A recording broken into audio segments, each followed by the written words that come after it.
आज की वीडियो में हम जानेंगे animal model of memory. Humans के ब्रेन को समझने के लिए एनिमल्स के ऊपर एक्सपेरिमेंटल स्टडी बहुत ही वैल्यूएबल मानी जाती है।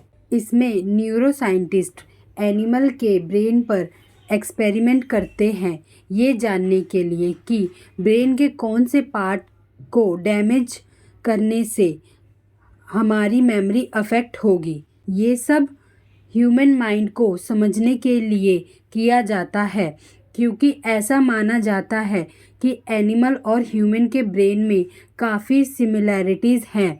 मतलब हम एग्जैक्टली ये नहीं कह सकते कि इन दोनों के बीच में काफ़ी सिमिलैरिटी है, बट इस एक्सपेरिमेंट से हमें माइंड के बारे में काफ़ी कुछ जानकारी मिल जाती है।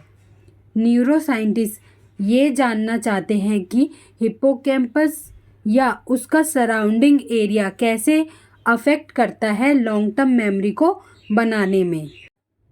1978 में national institute of mental health में न्यूरोसाइंटिस्ट मॉर्टिमर मिस्किन ने एक एक्सपेरिमेंट किया।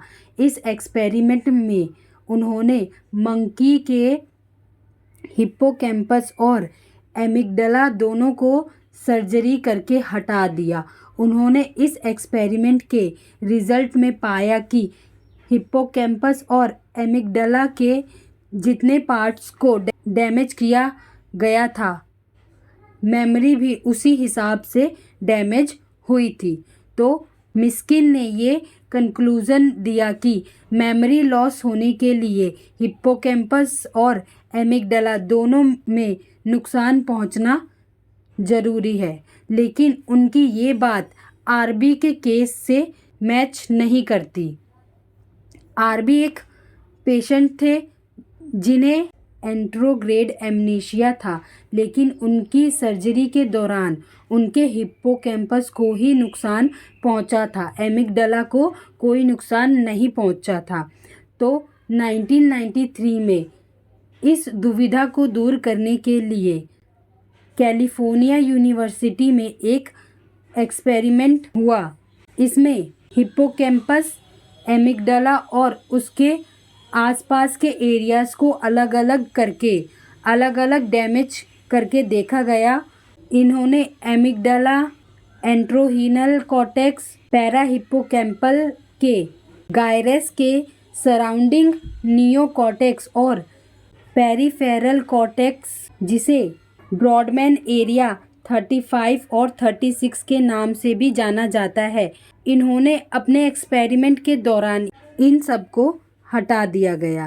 उन्होंने अपने एक्सपेरिमेंट के दौरान यह जानना कि हिप्पोकैम्पस और एमिगडाला के डैमेज से ज़्यादा सीवियर मेमोरी लॉस तभी होता है जब इन एरियाज़ के आसपास के कॉर्टेक्स को भी नुकसान पहुंचता है। अगर आसपास के एरिया को नुकसान नहीं पहुंचा हो तो वो मेमोरी को अफेक्ट नहीं करता। इसलिए एमिगडाला लॉन्ग टर्म मेमोरी के एक्विजिशन के लिए ज़रूरी नहीं है। फिर इसके बाद जोला और उनके कलीग्स ने पेरिहीनल, एंट्रोहीनल और पैराहिप्पोकैम्पल एरिया में लीजन्स क्रिएट किए। इस केस में बहुत हाई लेवल का एमनीशिया हो गया था। इस एक्सपेरिमेंट से उन्होंने यह कंक्लूज़न निकाला कि पैराहिप्पोकैम्पल और पेरिहीनल कॉर्टेक्स भी मेमोरी लॉस में सिग्निफिकेंट रोल निभाता है। फिर क्वेश्चन ये आता है, आरबी के केस में जिनका सिर्फ हिप्पोकैम्पस एरिया ही डैमेज हुआ था, सराउंडिंग कॉर्टेक्स बिल्कुल भी डैमेज नहीं हुआ था, तो उनको क्यों एंट्रोग्रेड एमनीशिया हो गया था, यानी वो क्यों लॉन्ग टर्म मेमोरी नहीं बना पा रहे थे। इसका मतलब ये है कि पैराहिप्पोकैम्पल और पैराहीनल एरिया इंफॉर्मेशन रिसीव करते हैं विजुअल, ऑडिटरी और सेंसरी ऑर्गन्स से। इसका मतलब ये है कि पैराहिप्पोकैम्पल और पैराहीनल एरिया इंफॉर्मेशन रिसीव करते हैं विजुअल, ऑडिटरी और सेंसरी ऑर्गन से, और फिर इस इंफॉर्मेशन को सेंड करते हैं हिप्पोकैम्पल में, और इसके बाद वो इंफॉर्मेशन सराउंडिंग कॉर्टेक्स में जाते हैं।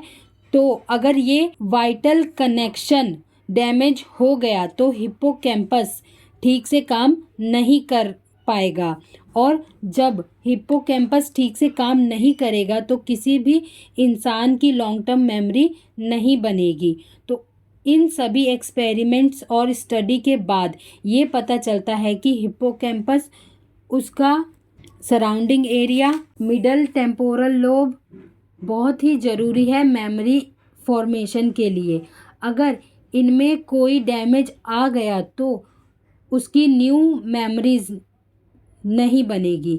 अगर किसी का एमिगडाला पार्ट डैमेज हो जाए तो उसके केस में उनकी एपिसोडिक मेमोरी को तो कुछ नहीं होगा। एपिसोडिक मेमोरी का मतलब है किसी भी इवेंट्स को याद रखना, जैसे किसी को अपना फर्स्ट डेट याद रहता है, किसी को अपना 18th बर्थडे याद रहता है, ऐसे।